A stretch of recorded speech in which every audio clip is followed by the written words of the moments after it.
Hello guys, आज चाहिँ हामी यहाँ पशुपति दर्शन गर्नका लागि आएको छौँ होइन। त्यो हेर्न सक्नुहुन्छ यहाँको भिडहरू बवाल भइरहेछ।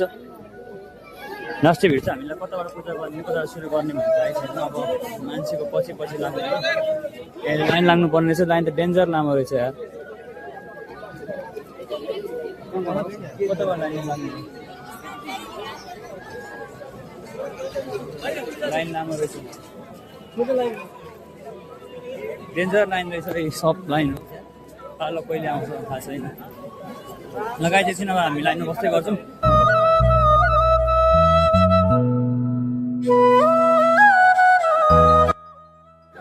हेलो गाइस, अहिले चाहिँ हामी लाइनमा छौँ। यहाँनिर निकै लामो लाइन छ। उतापट्टि चाहिँ हामी चाहिँ यता बसेको छौँ। यहाँ चाहिँ म घुम्न आएको छु। आज पशुपतिनाथमा पूजा गर्न आएको छौँ। हामी पूजा गर्ने हो। यहाँनिर लाइन बसेको छौँ। यता लाइन लागिरहेको छ सबजना।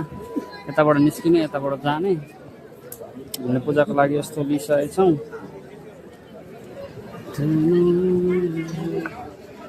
अहिले आएर उतापट्टि फोटो खिच्नुपर्छ। लास्ट गर्ने भइरहेको अवस्था।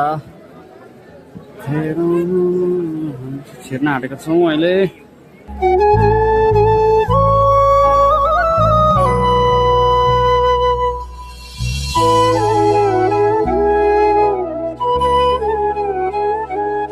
गाइस, हामी पूजा गरिसक्यौँ होइन। तर भित्र चाहिँ भिडियो गर्ने एलाउड होइन, फोटो खिच्न एलाउड होइन। त्यही भएर हामीले बाहिर चाहिँ फोटोसोटो खिच्यौँ होइन। अनि त्यही बाहिर देखिरहेको छु। लास्ट भिड चाहिँ अघि आउँदा झन् भिड थियो, झन् भिड भइरहेको छ।